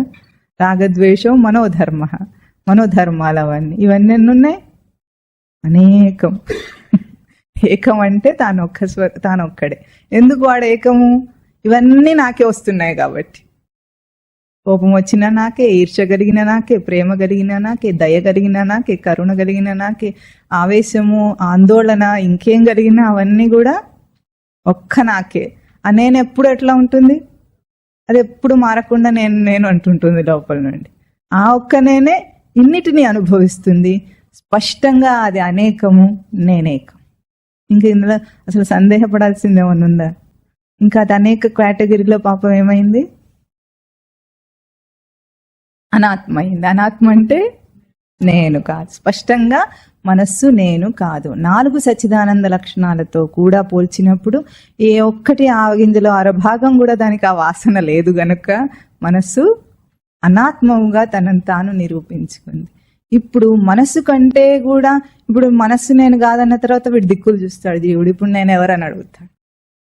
అప్పుడు ఏమంటుంది శాస్త్రం, ఏమంటుంది ఉపనిషత్తు, ఏమంటుంది? అన్యో అంతరాత్మ విజ్ఞానమయ అంటుంది. ఓహో, ఇంకా లోపలికి వెళ్తే విజ్ఞానమయ కోశం ఉందట, అక్కడికి వెళ్ళి చూసుకోపో నువ్వేమో అంటుంది. సరే అంటాడు వీడు. ఇప్పుడు విజ్ఞానమయ కోశం. విజ్ఞానం అంటే, విజ్ఞానమయ కోశం అంటే ఏమని మననం చేసాం? బుద్ధి. బుద్ధి జ్ఞానేంద్రియాలతో కూడుకున్న బుద్ధి విజ్ఞానమయ కోశం. బుద్ధి ఇప్పుడు చెప్దాం. సటిల్గా ఇంకా సూక్ష్మత్వానికి వెళ్ళిపోతున్నాం. ఎందుకంటే బుద్ధి ఆత్మకు చాలా దగ్గరగా ఉంది. ఆత్మ యొక్క ప్రకాశంలో ప్రకాశిస్తుంది. ఇప్పుడు దాన్ని అనాత్మ అనడానికి నోరు వస్తుందో రాదో చూద్దాం మనం. ఇప్పుడు బుద్ధి అంటే, బుద్ధి యొక్క లక్షణాలు ఎట్లా మననం చేసాం? 2 రకాల బుద్ధి ఉంటుంది మనిషికని. ఒకటేమో మంచి చెడు విచక్షణ అని బుద్ధి లక్షణమే. మనం ఎట్లా చెప్పుకున్నామంటే, ఒకటేమో సో కాల్డ్ నాలెడ్జ్, మన చదువు, మన సొసైటీ, మన తెలివితేటలతో వల్ల వచ్చిన మన నాలెడ్జ్. ఆ తెలివితేటలు ఏవైతే ఉన్నాయో, మన చిన్నప్పటి నుండి కృషి చేసి సంపాదించుకున్న సంపద ఏంటది? చదువుకున్న తెలివితేటలు అనమాట. వాటినే వీడు చచ్చు తెలివితేటలు అంటుంటాడు ఎక్కువగా మఠంలో. మీ దగ్గర ఆ పదాలు వాడాడు కానీ మఠంలో స్వేచ్ఛగా తిట్టుకోవచ్చు అనమాట. ఎందుకంటే తిట్టినా అక్కడ అభిమాన పడే వాళ్ళు ఎవరు ఉండరు. అందరు నికార్సైన సాధకులు ఉంటారు. తిడితే వాళ్ళకి ఆనందంగా ఉంటుంది కానీ కష్టంగా ఉండదు. ఇప్పుడు మన బుద్ధి తెలివితేటలను తిట్టుకోవాలంటే మనకి ఎట్లా ఉంటుంది? అదేమిటి? అది మన పర్సనాలిటీ కదా. Most of the educated people are identified with their personality. Personality అంటే యాటిట్యూడ్స్ మేక్ దేర్ పర్సనాలిటీ, అంతే కదా. వాళ్ళ వాళ్ళ వాళ్ళ యాటిట్యూడ్స్, ఇంకా కూడా వాళ్ళ ideas and attitudes both make personality. దీనికోసం పర్సనాలిటీ డెవలప్మెంట్ కోసం మనం చాలా కృషి చేస్తున్నామా లేదా? పిల్లలకి పర్సనాలిటీ డెవలప్మెంట్ క్లాసెస్ ఉంటాయా? ఉంటాయి. అది చాలా పెద్ద ఒక దాన్ని ఏమనాలి, భూమి అనాలో, ఫ్యాషన్ అనాలో, ఏదో అనాలి. ఇప్పుడు నడిచేది అదే కదా ట్రెండ్. అంటే పర్సనాలిటీ, వ్యక్తిత్వం, వ్యక్తిగా తనను గుర్తించుకోవటం. Is it right? అంటే లోకానికి చాలా అవసరం, లోకంలో బ్రతకటానికి చాలా అవసరం. ఆధ్యాత్మిక ఫీల్డ్కి వస్తే అదేమంటుంది? వ్యక్తిగా తనను తాను గుర్తించుకోవటం మహాపరాధం అంటుంది. దీన్నే ప్రజ్ఞాపరాధం అంటుంది. విజ్ఞానమయ కోశంలో ప్రజ్ఞాపరాధం చేస్తాడట మనిషి. ఎందుకంటే ఇది గాక మనకు ఇంకొకటి, ఈ సోకాల్డ్ నాలెడ్జ్ గాక బుద్ధి స్థానంలో మనం ఇంకొకటి ఏం చెప్పుకున్నాం? ఇంట్యూటివ్ గా ఉంటుంది తెలివి అనుకో. ఇంట్యూటివ్ అంటే లోపల నుండి సొంత తెలివితేటలతో ఆలోచించటం అనే ఒక తెలివి ఉంటుంది మనిషికి. అది ఉన్నప్పుడే ఏ రంగంలోనైనా వాడు రాణిస్తాడు. పైకి వస్తున్నాడు ఏ రంగంలోనైనా అంటే అర్థం ఏమిటంటే వాడికి ఇంట్యూటివ్ తెలివి ఉంది. కేవలం సబ్జెక్ట్, బయట సబ్జెక్ట్ నాలెడ్జ్ కాకుండా ఇంట్యూటివ్నెస్ ఉంది అని మనం చెప్పుకున్నాం. ఇప్పుడు దీన్ని ప్రజ్ఞాపరాధం అంటోంది శాస్త్రం. మీకు తెలుసా? ప్రజ్ఞలో అపరాధం చేస్తున్నాడు. ఎందుకు చేస్తున్నాడంటే ఈ ఇంట్యూటివ్ నాలెడ్జ్ ఉండటం తప్ప మరి మనిషికి ఉండకూడదా? ఉండకపోతే వాడు మనిషి ఎట్లా అవుతాడు? బుద్ధి లేనివాడు అవుతాడా కాదా? అంతే కదా. మనం బుద్ధి ఉందా లేదా అని తిడతాం. అంటే అర్థం ఏమిటి? బుద్ధి ఉంటే విచక్షణ ఉండాలని అర్థం. ఇప్పుడు లౌకికమునందు ఈ ప్రజ్ఞ అనేది ప్రజ్ఞ అన్న పదం అంటే తెలివితేటలు. బయట ప్రజ్ఞా పాఠవాలు అంటారు కదా, అంటే క్రియేటివ్ ఎబిలిటీస్ ఏవైతే సృజనాత్మక ఉంటుందో అది ఇది అంటున్నాం కదా. దాన్ని ఎక్కడ వాడుతున్నాం మనము? ఒక విషయాల్లో వాడుతున్నాం. ఇప్పుడు ఇది సరే అయినదా కాదా మనము బుద్ధి ఆత్మయ అనాత్మయ అని డిసైడ్ చేసుకున్న తర్వాత చివరిలో అది సరైనదా కాదా అని చెప్పుకుందాం. ఇప్పుడు మొదటిది నిర్వికారము, వికారం. బుద్ధి వికారమా నిర్వికారమా?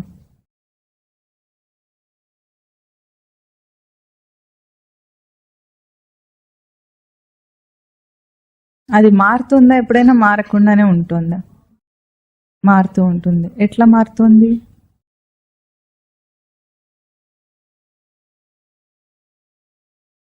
విచక్షణ కోల్పోతుంది. ఈ బుద్ధి ఎప్పుడు మారుతుంది? విచక్షణ ఎప్పుడు కోల్పోతుంది అంటే ఎప్పుడైతే కోరికను అనుసరించిన బుద్ధి ఉంటుందో అప్పుడు విచక్షణ కోల్పోతుంది. ఏం చేస్తుంది? కోరిక ఏదైతే కలిగిందో ఆ కోరికను సపోర్ట్ చేసుకోవటానికి బుద్ధి తన యుక్తులన్నీ ప్రయోగిస్తుంది అనమాట. ఎందుకంటే తనకు వచ్చిన కోరిక సరైంది కాబట్టి ఇప్పుడు వాడు తీర్చుకోవాలి కాబట్టి దానికి తగినట్లుగా వాడికి యుక్తులన్నీ చెప్తుంది. చిన్న ఎగ్జాంపుల్, ఒక సినిమాకి వెళ్ళాలని ఉందనుకోండి, ఇంట్లో కుటుంబంలో అందరికీ సండే రోజు. భార్య సినిమాకు వెళ్ళాలని అడిగింది, తనకు వెళ్ళాలని లేదు.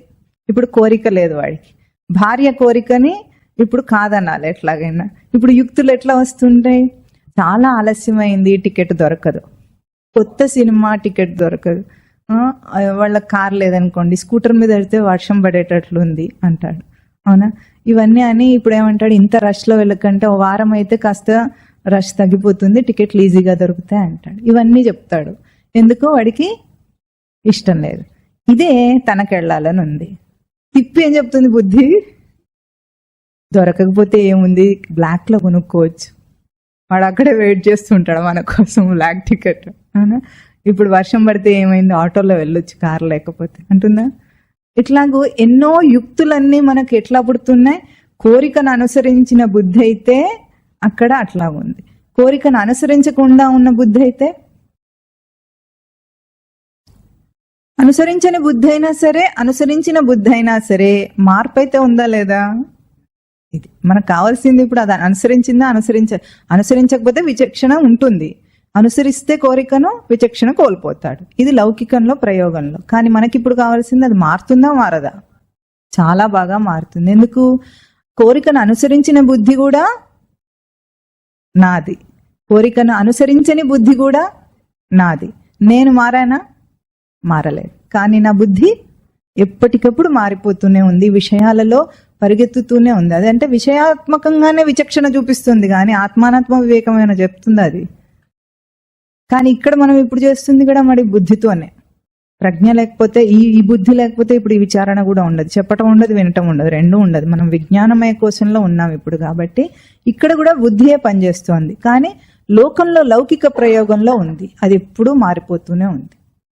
కనుక అది వికార స్వరూపము, అనాత్మస్వరూపము, నేను నిర్వికార స్వరూపము, ఆత్మస్వరూపం. కనుక నేనెప్పుడు బుద్ధి నేను అవుతానా? బుద్ధి నేను కాను. ఇక్కడ మనకు అర్థమైంది. రెండవది జడమా చైతన్యమా? చాలా సటిల్ థింగ్ కదా, కానీ ఈజీయే, విచారణకు ఈజీయే కదా. అనుభవానికి కొంచెం కష్టంగా వచ్చు, కానీ విచారణకి ఇప్పుడు చెప్పండి, మనస్సు జడమా చైతన్యమా అంటే జడమని ఎట్లా నిరూపించుకున్నాం దాన్ని? ఎత్ర సుప్తో న కంచన కామం కామయతే న కంచన స్వప్నం పశ్యతి.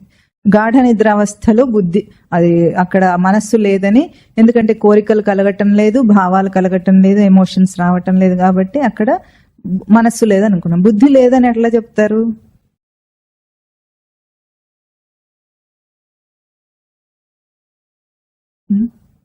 అసలు ఇన్ని ఉన్నాయని మాకు ఏం తెలుసు? మా పాటకి మేము బ్రతుకుతూ ఉంటే ఇన్ని తీసుకొచ్చి ఇది ఉందా లేదా, అక్కడ ఉందా లేదా, ఇక్కడ ఉందా లేదా అంటే ఎట్లా? అంటే ఉన్నాయి మరి, మీకు ఇన్ని పరికరాలు ఇస్తే వాడుకోవట్లేదట. శాస్త్రం ఏముంటుందంటే, ఇప్పుడు కత్తి ఉందట, ఆ కత్తికి కేసు ఉంది, ఒర చిన్న కత్తి వాడుకునేది, అది ఉంటే అది సేఫ్టీ కదా దానికి. చిన్నపిల్లలు ఉన్నారనుకోండి, ఈ గబుక్కున ముట్టుకుంటే తెగకుండా ఉంటుంది, చేయి తెగకుండా కోసుకోకుండా ఉంటుంది. కానీ అదే మనలాంటి పెద్దవాళ్ళు కూడా వచ్చి అది తీసుకోకుండానే చక్కచక్క కూరగాయలు తరిగి వంట కూడా చేసేసుకొని పని అయిపోయింది, ఇది ఎందుకో అసలు తరగట్లేదు, మొండివారినట్టుంది అని అనుకుంటే ఎట్లా ఉంటుంది? అక్కడ ఏమిటి అర్థం? బుద్ధి లేదని అర్థం. అంటే ఇప్పుడు దానికి ఆ కోశం ఉండటం తప్ప, మనం తీసుకోలేకపోవటం తప్ప. కానీ మనందరినీ చూసి సృష్టి అనుకుంటుందట, వీడు ఇంతవరకు పంచకోశ వివేకమే చేసుకోకుండా పుట్టాడు, చచ్చిపోయాడు, అయిపోయింది స్టోరీ అంటున్నాడు. ఇంతకీ వీడు వాడుకోనే లేదు ఆత్మ తేజస్సుని, జీవితం మాత్రం అయిపోయింది. అట్లా ఉంటుందన్నమాట. కూరగాయలు ఎందుకు సరిగ్గా తెగట్లేదంటే మనం ఎంత కేసు తీయలేదన్నమాట. ఆత్మ యొక్క షార్ప్నెస్ ఎట్లా ఉంటుందో పంచకోశ వివేకం చేసి దాన్ని వేరుగా ద్రష్టగా దర్శనం చేస్తే అప్పుడు మనకు అర్థమవుతుంది ఆత్మ అంటే ఏమిటో. ఇప్పుడు సైంటిస్ట్ వాడిన తెలివి బుద్ధితేటలు కూడా పంచకోశ విచక్షణ లేని తెలివితేటలే. అందుకే ఐన్స్టీన్ ఒక్కడే బ్రెయిన్ ని అత్యధికంగా వాడాడట, అది కూడా చాలా తక్కువ % వాడాడని తేల్చుకున్నారు. ఆయన చచ్చిపోయిన తర్వాత ఆ బ్రెయిన్ ముక్క తీసుకుని అదేదో సెల్స్ అన్ని టెస్ట్ చేసుకొని వాళ్ళు తెలుసుకున్నారు. అంటే అర్థమేమి, అంత బుర్రను వాడితే కూడా ఇంకా వాడనట్టే అంటే అర్థం ఏమిటంటే, మనం ఆ లోపల ఉన్న కత్తిని, దాని యొక్క తేజస్సును చూడకుండానే జీవితకాలం పరిశోధనలన్నీ చేస్తున్నాం, ఆర్ఎండి కూడా చేస్తున్నాం. ఇప్పుడు ఆత్మానాత్మ వివేకంతో ఆర్ఎండి చేయాలి. సరేనా? ఇప్పుడు చెప్పండి, అది జడమా చైతన్యమా? బుద్ధి జడం. ఎట్లా జడము? ఎందుకంటే నిద్రలో ఎప్పుడైతే మనస్సు లేదో, విషయాలు లేవో, దేహం లేదో, విషయ వాసనలు ప్రవర్తనలు లేవో, బుద్ధికి ఏం పని ఉంది? అది కూడా హాయిగా పడుకుంటుంది. అంటే సుషుప్తి అంటే ఏమిటంటే complete withdrawal of the senses, ఉపసంహారం. జీవుడు ఉపసంహరించేసుకుంటున్నాడు పూర్తిగా. అందుకే వాడు అట్లా పడుంటాడు, వాడికి ఏం తెలియకుండా. ఆ ఉపసంహార స్థితిలో కూడా మళ్ళీ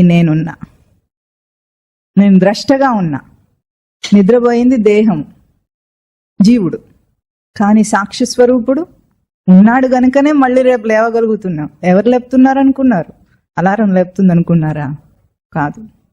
అలారం లేకపోయినా సరే లోపల నుండి లేపుతూ ఉంటుంది ఒకటి, లే అని ప్రేరణ చేస్తుంది. అది ఎవరు?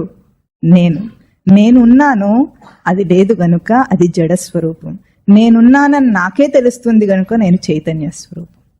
కనుక జడమా చైతన్యమా అన్న విచారణలో కూడా బుద్ధి ఏమైపోయింది? జడమైపోయింది. తర్వాత ద్రష్టాదృశ్య స్వరూపం. ద్రష్టయా దృశ్యమా? బుద్ధి దృశ్యం. ఎట్లా? ద్రష్టగా ఎన్ని బుద్ధులు చూడగలుగుతున్నాం మనం చెప్పండి?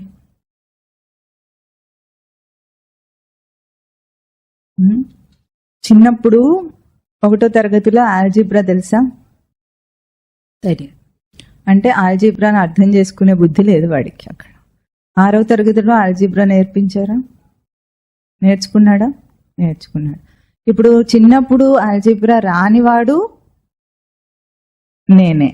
6వ తరగతిలో నేర్చుకున్నవాడు ఇప్పుడు మళ్ళీ చదువు వదిలేసి మర్చిపోయినవాడు నేనే. మీకు అందరికి గుర్తున్నాయి అవన్నీ? అంతే. అంటే అప్పుడు రాని వాడిని నేనే, వచ్చిన వాడిని నేనే, అర్థం చేసుకున్న వాడిని నేనే. ఇప్పుడు అర్థం చేసుకున్నది మర్చిపోయిన వాడిని కూడా నేనే. బుద్ధి మారిపోయిందా లేదా? స్పష్టంగా మారిందా? ఎన్ని విషయాల్లో ఇట్లా మారిపోయింది. ఇవాళ నేర్చుకుంటాడు, తర్వాత మీరందరు రిటైర్ అయ్యారనుకోండి, ఈ ఆర్ఎండి తెలివితేటలు ఉంటాయా? మతిమరుపు వస్తుంది, చాలా కష్టంగా ఉంటుంది. అప్పుడు ఉండదు కదా. అప్పుడు కూడా నేనే కదా. బుద్ధి లేదు, ఈ బుద్ధి మారిపోయింది. ఇంకా రోజు రోజు చేసే ఇంకా ఉపమానం చెప్పమంటారా? మీకు ఏదైనా తోస్తుందా?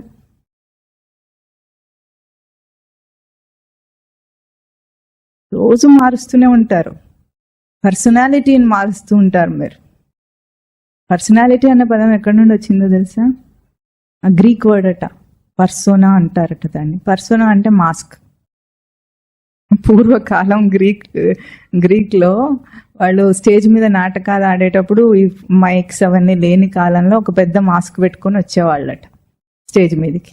ఆ మాస్క్ మీద ఉన్న క్యారెక్టర్ వాళ్ళు అన్నమాట. అది అడ్డం పెట్టుకొని వచ్చేవాళ్ళు, గట్టిగా అరచేవాళ్ళు. అంటే అందరికి అర్థంగా వినిపించాలి. ఇప్పుడంటే మనం చక్కగా మైక్లు పెట్టేసుకున్నాం, స్పీకర్లు ఉన్నాయి కాబట్టి వినిపిస్తుంది.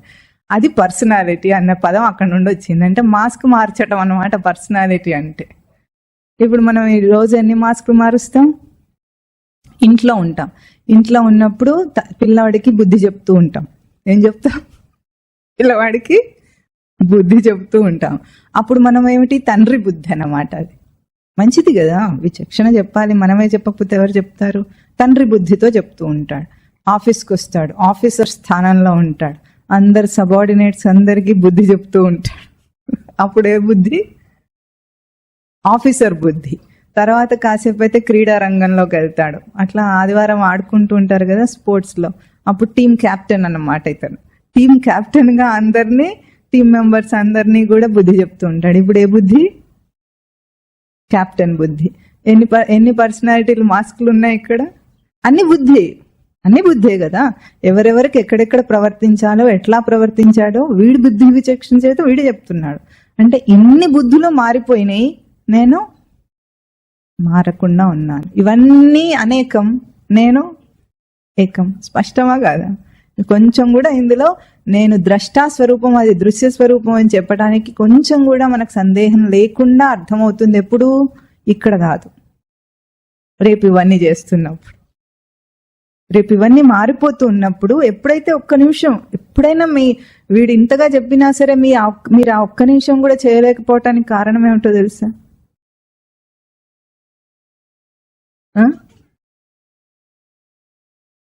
ఏమిటి కారణం? ఏమిటి?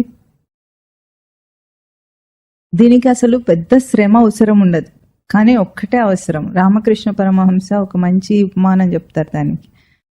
నీళ్ళల్లో మునిగిపోతూ ఉంటే శ్వాస ఆడటం కోసం నువ్వు ఎంత తప్పిస్తావో, తపన ఉంటుందా లేదా మునిగిపోతున్న వాడికి?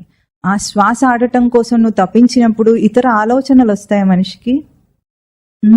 ఇల్లు ఏమైపోతుందో, పిల్లలు ఏమైపోతున్నారో, నేను లోకంలో ఎదుగుతానా ఎదగనా, నాకు ప్రమోషన్ వస్తుంది, ఇవేమన్నా ఆలోచిస్తాడా మనిషి? శ్వాస అందటమే వాడికి ఒక్కటే కావాలి. అంత నీకుంటే జిజ్ఞాస ఆధ్యాత్మికం మీద ఎరుక నిలపడం అనేది చాలా చిటికలో పని. అది లేదు కాబట్టి ఒక్కసారి చేయమంటే కూడా ఇన్నిసార్లు చెప్పాల్సి వస్తుంది. మీరు ఒకసారి చేయడానికి వీడు చాలా సార్లు చెప్పాల్సి వస్తుంది. అంటే ఇక్కడ ఏమిటి? బుద్ధి దృశ్య స్వరూపం, నేను ద్రష్టాస్వరూపం గనుక అది అనాత్మము. బుద్ధి అనేక స్వరూపము, నేను ఏక స్వరూపం గనుక అది అనాత్మ. ఇందులో ఏ కించిత్ మాత్రం కూడా మనకు సందేహం లేదు కనుక మనస్సు బుద్ధి అనే రెండు అంతరింద్రియాలు కూడా సూక్ష్మమైనవి, వాటితోనే మనం లోకంలో పనిచేస్తున్నాం. ఈ బుద్ధి ఉండకూడదా? ప్రజ్ఞాపరాధం ఎందుకన్నది శాస్త్రం. తప్పు కదా, ఎందుకంటే ఒక జడులాగా మనం బ్రతకగలమా బుద్ధి లేని మనిషిలాగా? అట్లాగైతే ప్రజ్ఞ లేకపోతే లోకంలో ఇట్లా మనుషులు ఎదుగుతారా? ఎదగరు కదా. ప్రజ్ఞాపరాధం ఎందుకు ఉండకూడదు? ఎందుకు తప్పంటుంది శాస్త్రం అంటే, అక్కడ ఈ ప్రజ్ఞ అన్న పదాన్ని మనము సృజనాత్మకత అందాం. క్రియేటివ్, లోపల నుండి వచ్చేది కాబట్టి క్రియేటివిటీ. ఇప్పుడు క్రియేటివ్గా ఏదైనా పనిచేసినప్పుడు మనిషికి రెండు అవాంతరాలు వస్తాయి. ఏమొస్తాయి చెప్పండి? లోకంలో కీర్తి ప్రతిష్టలు వచ్చేస్తాయి, గబుక్కున వస్తాయని మీరు వద్దన్నా వస్తాయి. అప్పుడు కీర్తి ప్రతిష్టలు వచ్చినప్పుడు ఏం జరుగుతుంది? అహంకారం వస్తుంది. అహంకారం అంటే ఏమనుకుంటున్నారు మీరు? గర్వం అని మనం మామూలుగా దాన్ని ట్రాన్స్లేట్ చేసుకొని ఇంకో పదం చెప్పుకుంటాం. అహంకారం అంటే అహం కరోతి, అంటే దానికి అహం భావనని ఇస్తాం, అది ఇదం. కానీ మనం ఏం చేస్తాం? దాన్ని అహం స్థానంలో తీసుకుంటాం అన్నమాట. అంటే నేను అన్న స్థానాన్ని అది రీప్లేస్ చేసింది. నేను అన్న స్థానాన్ని రీప్లేస్ చేసినప్పుడు దానివల్ల నేను గొప్పవాడినైనాను. ఫర్ ఎగ్జాంపుల్, ఒక సంగీత కళాకారుడో నృత్య కళాకారుడో ఉన్నాడు, చాలా ప్రజ్ఞా పాఠవాలు చూపించాడు, పెద్ద పెద్దగా వాడికి ఫేమ్ వచ్చేసింది, కీర్తి ప్రతిష్టలు వచ్చినాయి. వీడు ఇప్పుడు ఏమనుకుంటాడు? నా నాట్యం వల్ల నేను గొప్పవాడిని అనుకుంటాడు. అది ఎప్పుడు వచ్చిందో అది ప్రజ్ఞాపరాధం అయి కూర్చుంది. సృజనాత్మకత ఉండాలి, కానీ అది నేను అనుకోవటం తప్పు. క్రియేటివిటీ ఉండాలి, ఇంట్యూటివిటీ ఉండాలి. మనిషి అంటేనే అది. ఎందుకంటే ఇంట్యూటివిటీ సటిల్ థింగ్. ఆ సటిలర్ థింగ్ ఎక్కడంటే ఆత్మ నుండి వస్తుంది ఆ ప్రకాశం. అంటే కొద్దిగా అన్నవాడు కత్తి యొక్క పదునుని వాడుకుంటున్నవాడు అన్నమాట, మొండిగా వాడుకోకుండా. అయినా అది వ్యవహారంలో విషయాత్మకంగా వాడుకున్నా సరే నేను అనుకోకుండా ఉండాలి, వాడుకోవాలి తప్పకుండా. ఆ రీతిగా పిల్లలను మనం ట్రైన్ చెయ్యాలి. పర్సనాలిటీ డెవలప్ కావడం అంటే వాడి వ్యక్తిత్వ, వాడి సృజనాత్మకతను ఆపటం అని కాదు అక్కడ. అది నేను అనుకోవద్దని వాడికి ముందుగానే చెప్పాలి. ఆ సృజనాత్మకత ఆత్మ యొక్క తేజస్సు. ఆత్మ యొక్క తేజస్సులో బుద్ధి ప్రకాశిస్తుంది. అందుకే మనిషికి బుద్ధి విచక్షణ అనేది చాలా గొప్ప విశేషం. ఆ విచక్షణ వల్లనే ఆధ్యాత్మిక జ్ఞానం కూడా వస్తుంది రేపు. కానీ అది నేను కాదని స్పష్టంగా తెలిసి ఉండాలి. నేను అంటే ఆత్మ కాదది. అది తెలుసుకుంటే ఈ డిఫరెన్సియేషన్ అంటే ఒక లేయర్కి మధ్యలో ఎప్పుడైతే గ్యాప్ ఉంటుందో వాటిని మేనేజ్ చేయటం మనకి ఈజీ అవుతుంది. ఇప్పుడు ఎట్లా ఉందంటే మిక్సప్ అయిపోయి ఉన్నాయి అన్ని. ఏది అహమో ఏది ఇదమో మనకు తెలియదు. దేహం అహమో ఇదమో తెలియటం లేదు. తెలుస్తుందా? దేహం అహమా ఇదమా? ఇదమని మీరు బుద్ధిమంతుల్లాగా ఇక్కడ కూర్చొని చెబుతున్నారు. నేను అనుకుంటారా అనుకోరా? అలంకారం ఎందుకు చేస్తారు దేహానికి? అహం అనుకొని చేస్తారా, ఇదం అనుకొని చేస్తారా? మరి దేహం అహమా ఇదమా స్పష్టత లేదు అక్కడ. ప్రాణం అహమా ఇదమా స్పష్టత లేదు. మనస్సు అహమా ఇదమా స్పష్టత లేదు. బుద్ధి కూడా మనం అక్కడికి వచ్చిన తర్వాత ఇంత విచారణలో ఇప్పుడు చూసాం, అహమా ఇదమా స్పష్టత లేదు.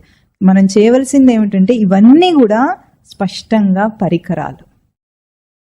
కత్తికి కేసు ఉండటం తప్పు కాదు, సృష్టి రచనలో పంచకోశాలు ఉండటం తప్పు కాదు, ఆ వాటిని తీసి వాడుకోవాలన్న తెలివి మనకు ఉండటం మంచి, అంతే. కావాల్సింది ఏమిటి? పార్సల్ వస్తే అట్లాగే అది వాడేసుకుంటారు, పార్సల్ని విప్పి వాడుకుంటారా?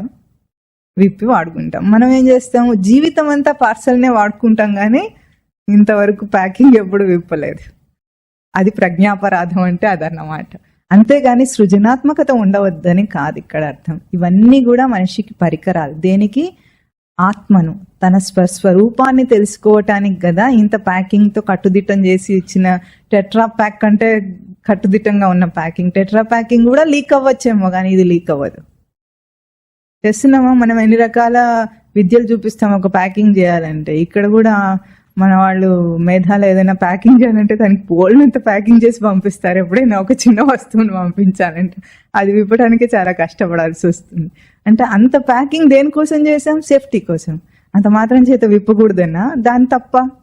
సృష్టి రచన తప్పు లేదు, డిజైన్ తప్పు లేదు. మనం దాన్ని వాడుకోవటం అన్నలో విచక్షణ చేయకపోవటం అనేది మన తప్పు ఇక్కడ. అంటే అహంకార భావం వస్తుంది కనుక ఆ అహంను చేసుకోవటం, వీటన్నిటిని కూడా నేను అహం అని చేసుకోవటం వల్ల మనకి కష్టం వచ్చింది. కానీ అహం ఎప్పుడు కూడా ఏమిటి? బాల్యాదిష్వపి జాగ్రత్తాదిషు తథా సర్వాస్వస్థాస్వపి వ్యావృత్తాసు అనువర్తమానం అహం అహం అహమితి అంతఃస్ఫురంతం సదా. అది ఎక్కడి నుండి వస్తుంది? లోపల నుండి వస్తుంది. మనమేమో బయట నుండి చూసే ప్రయత్నం చేస్తున్నాం, అదేమో లోపల నుండి వస్తుంది. అది లోపల ఊట అంటే అర్థమవుతుంది కదా. లోపల నుండి ఊరేది ఊట, బయట నుండి వచ్చేది. బావిలో మనం ఎప్పుడైనా బయట నుండి నీళ్లు పోస్తామా? పోయాం, అది ఊట. అట్లాగే స్వరూపం ఊట. అహం అని లోపల నుండి ఊటగా వస్తున్న దాన్ని వేరే దాని మీద ఆత్మభావన చేయటం వల్ల ఈ అవాంతరాలు వస్తున్నాయి. అది చేయకుండా ఉంటే ఎంతైనా వాడుకోవచ్చు. యుద్ధరంగంలోకి వెళ్ళాలంటే కవచం ఉండాలి, అవునా? కవచం లేకుండా యుద్ధరంగంలో ఉంటే ఎంత వల్నరబుల్ సిచ్యువేషన్ అది. ఎప్పుడు ఎక్కడ జరిగినా ముందు వాడికి గాయం అవుతుంది. కవచం ఉన్నవాడు స్పష్టంగా వెళ్తాడు. అట్లాగే ఆత్మానాత్మ వివేకమన్న జ్ఞానం ఉన్నవాడు ఆ జ్ఞానంతో నువ్వు లోకంలోకి వెళ్ళు, ఏం కాదు. ఇక్కడ బంధంలో ఇరుక్కోడు వాడు. ఇది స్పష్టంగా మనకు అర్థం కావాల్సిన విషయం. దీన్నే ఒక మంచి శ్లోకము, ఇదే అహం ఇదం భావాన్ని చెప్పటానికి భగవద్గీతలో స్వామి ఏం చెప్తారంటే, ఇదం శరీరం కౌంతేయ క్షేత్రమిత్యభిధీయతే.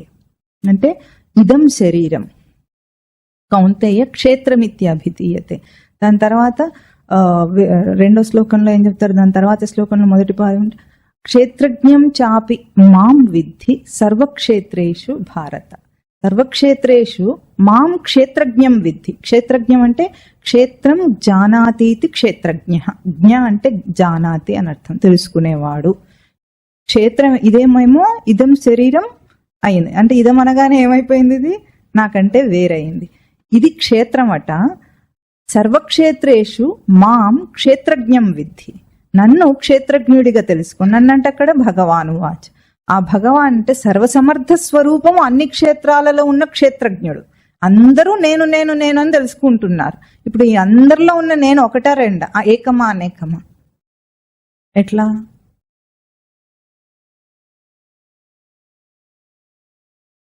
ఏది అడిగినా ఎట్లా ఎట్లా అంటుంటే కొన్నాళ్ళకి చెప్పటం మానేస్తారు బాబు. పర్వాలేదు, చెప్పండి. అదే నేను ఏకం సచ్చిదానంద స్వరూపం. సరే, ఎట్లా? ఇన్ని క్షేత్రాలు ఉన్నాయి, ఇప్పుడు ఇన్ని శరీరాలు ఉన్నాయి. ఇక్కడ క్షేత్రజ్ఞుడు ఒకడే అని మనం అంటున్నాం. ఎట్లా క్షేత్రజ్ఞుడు? అందరిలో తెలుసుకునేవాడు నేను ఒకటే అంటే ఎట్లా? సింపుల్గా చెప్పమంటారా? భగవంతుడు ఒకటే, సచ్చిదానందం ఒకటే అనే కంటే, ఇప్పుడు 5-6 మంది ఉన్నారు అనుకోండి. మీ పేర్లు చెప్పండి. మీ పేరేమిటి? నేను చెప్పండి. నేను శర్వాణి, నేను హారిక, నేను శశిలత, నేను విజయ, నేను పూజిత. నేనులన్నీ ఒకటే, పేర్లు మాత్రం మారిపోయినాయి. అందరు నేనే అంటున్నారు, ఇంకోటి అనట్లేదు. అంటున్నారా? పదంలోనే మార్పు లేకపోతే స్ఫురణలో మార్పు ఎట్లా ఉంటుంది? అందుకే అందరిలో తెలుసుకునే ఒక్క స్వరూపం నేను స్వరూపం సింపుల్గా అర్థమవుతుంది. ఎన్ని పేర్లన్నా పెట్టుకోండి, ఎన్ని మాస్కులన్నా మార్చి, ఎన్ని పర్సనాలిటీస్ అయినా మార్చండి, కానీ లోపలుండే అంతఃస్ఫురణ నేనొక్కటే. అది మారనే మారదు. ఎట్లా మారదు? ఇప్పుడు దాకా మారలేదు. ఎట్లా మారలేదంటే 84 లక్షల జీవరాశుల జన్మల్లో మనం నాటకాలు ఆడుతున్నాం. ఇప్పుడు వచ్చి ఈ పర్సనాలిటీస్ కాదు, ఇక్కడ ఉంటే కౌంట్లెస్ ఇప్పుడే ఉన్నాయి. 84 లక్షల జన్మల్లో ఇంత చేసినా సరే నేను మారలేదు. సేఫ్. అప్పుడు మారింది, ఇప్పుడు మారుతుందా? సేఫ్. తెలుసుకుంటే ఎవాల్వ్ అవుతుంది అంతే. కనుక అహం అహం అహం ఇది అంతఃస్ఫురంతం. ఒక్కసారి ఆ భగవద్గీత శ్లోకం చెప్పండి. ఇదం శరీరం కౌంతేయ క్షేత్రమిత్యభిధీయతే ఏతద్యో వేత్తి తం ప్రాహుః క్షేత్రజ్ఞ ఇతి తద్విదః. క్షేత్రజ్ఞం చాపి మాం విద్ధి సర్వక్షేత్రేషు భారత. అంటే మొదటి శ్లోకంలో రెండో పాదం ఏం చెప్పిందంటే, క్షేత్రజ్ఞుడు అంటే ఏతద్యో వేత్తి క్షేత్రం త క్షేత్రజ్ఞ అంటే ఎవరు క్షేత్రంను తెలుసుకుంటాడో వాడు క్షేత్రజ్ఞుడని. తర్వాత శ్లోకంలో మొదటి పాదం ఏం చెప్తుంది? అన్ని శరీరాలలో ఉన్న క్షేత్రజ్ఞుడిని నేను అని తెలుసుకోమంటుంది. కనుక ఈరోజు మనం ఇంత దాకా విచారణ చేశాము. సూక్ష్మాతి సూక్ష్మమైనది, అసలు ఊహకు కూడా అందనిది కారణ శరీరం, ఆనందమయ కోసం. దాన్ని కూడా ఇట్లా జడం చేయాలి మనం, అనాత్మ కేటగిరీలోకి నెట్టాలి. చాలా కష్టమైన పని. అది వచ్చే వారం చేసి, అట్లాగే అదే సమయంలో సర్వాత్మ భావం ఎట్లా ఉంటుందో మనం కొద్దిగా మననం చేద్దాం వచ్చే వారం. ఓం తత్ సత్.